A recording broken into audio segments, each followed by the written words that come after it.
Hello friends, সহজ দর্শন শিক্ষা ইউটিউব চ্যানেলে তোমাদের সকলকেই স্বাগত।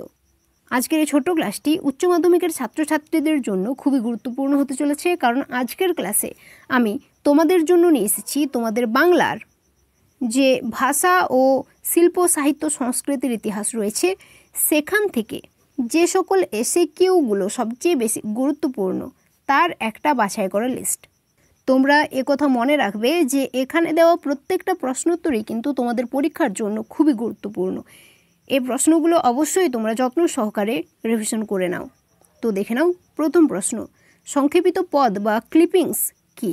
সংক্ষেপিত পদ বা ক্লিপিংস হলো এমন এক ধরনের প্রক্রিয়া যেখানে শব্দের চেহারায় পরিবর্তন ঘটে এবং শব্দটি আকারে ছোট হয়ে যায়, অথচ শব্দের অন্তর্গত বা ব্যাকরণগত কোনো পরিবর্তন হয় না।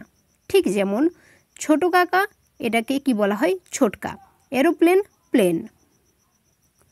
ডিকশনারি শব্দটি প্রথম কবে কোথায় পাওয়া যায়?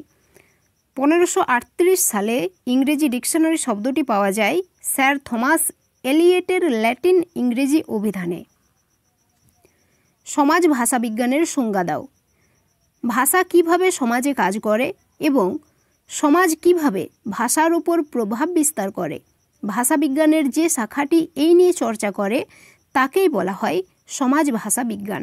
এক কথায় সমাজ ভাষাবিজ্ঞান হল ভাষা ও সমাজের পারস্পরিক সম্পর্কের বিষয়। সমাজ ভাষাবিজ্ঞানের মূল ভাগ কয়টি ও কি কি? সমাজ ভাষাবিজ্ঞানের মূল ভাগ হলো 3টি। সেগুলো কি কি? সেগুলো হচ্ছে বর্ণনাত্মক সমাজ ভাষাবিজ্ঞান, পরিবর্তমান সমাজ ভাষাবিজ্ঞান এবং প্রয়োগমূলক সমাজ ভাষাবিজ্ঞান।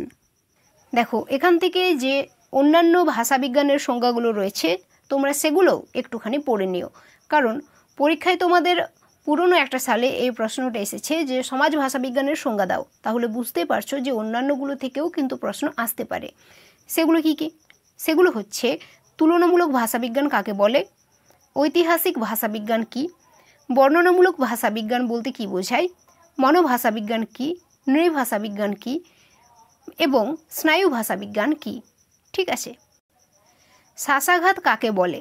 একাধিক দলযুক্ত শব্দের কোনো একটি দলকে অপেক্ষাকৃত বেশি জোর দিয়ে উচ্চারণ করাকে শ্বাসাঘাত বলে।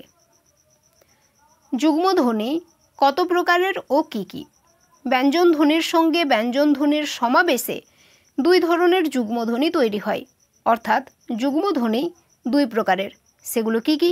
সেগুলো হচ্ছে গুচ্ছধ্বনি ও যুক্তধ্বনি। গুচ্ছধ্বনি কাকে বলে? পাশাপাশি উচ্চারিত 2টি ব্যঞ্জনধ্বনির সমাবেশকে গুচ্ছধ্বনি বলা হয়। যুক্তধ্বনি কাকে বলে? যে ব্যঞ্জনধ্বনির সমাবেশগুলি শব্দের আদ্য অবস্থানে বা দলের আদিতে উচ্চারিত হতে পারে সেগুলিকে যুক্তধ্বনি বলে। বর্গান্তর কাকে বলে? যখন কোনো শব্দ এক পদ থেকে অন্য পদে পরিবর্তিত হয়, চেহারায় পরিবর্তন ঘটে, সেই প্রক্রিয়ার নাম হলো বর্গান্তর। যেমন গোপালবাবু একজন ধনী ব্যক্তি। এখানে ধনী শব্দটি হচ্ছে বিশেষণ পদ, কিন্তু যখন আমরা বলি যে ধনী মাত্রই অহংকারী হয় না, তখন ধনী পদটি বিশেষ্য পদ।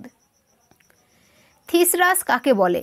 থিসরাস হলো এমন এক অভিধান যেখানে শব্দার্থের বিশাল জগৎকে সুশৃঙ্খলভাবে বিন্যাস করা হয়।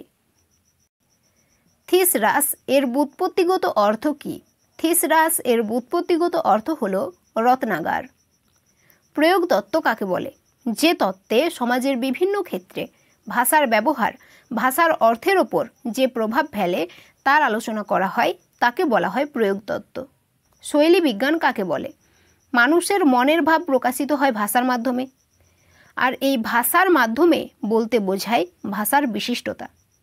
এই ভাষার বিশিষ্টতার আলোচনায় ভাষার রূপ অত্যন্ত গুরুত্বপূর্ণ। ভাষার এই রূপ লেখকের লেখার শৈলীর উপর নির্ভর করে। কোনো লেখকের লেখার এই শৈলী বিশ্লেষণকে শৈলী বিজ্ঞান বলা হয়। ঐতিহাসিক শব্দার্থতত্ত্বের আলোচ্য বিষয় কি? ঐতিহাসিক শব্দার্থতত্ত্বের আলোচ্য বিষয় হলো সময়ের সাথে ভাষায় অর্থের পরিবর্তনের আলোচনা। শব্দভিত্তিক শব্দার্থ তত্ত্বের আলোচ্য বিষয় কি?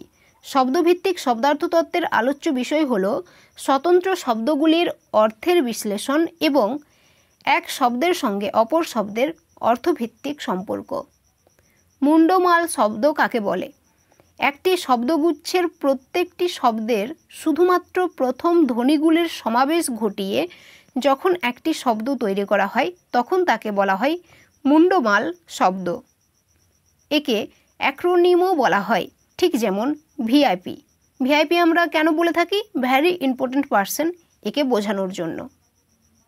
সংবর্ধন ও সঞ্জননী ব্যাকরণ কাকে বলে? যেসব প্রক্রিয়া বাক্যের চেহারা বদলে দেয় সেই প্রক্রিয়াগুলোকে বলে সংবর্ধন।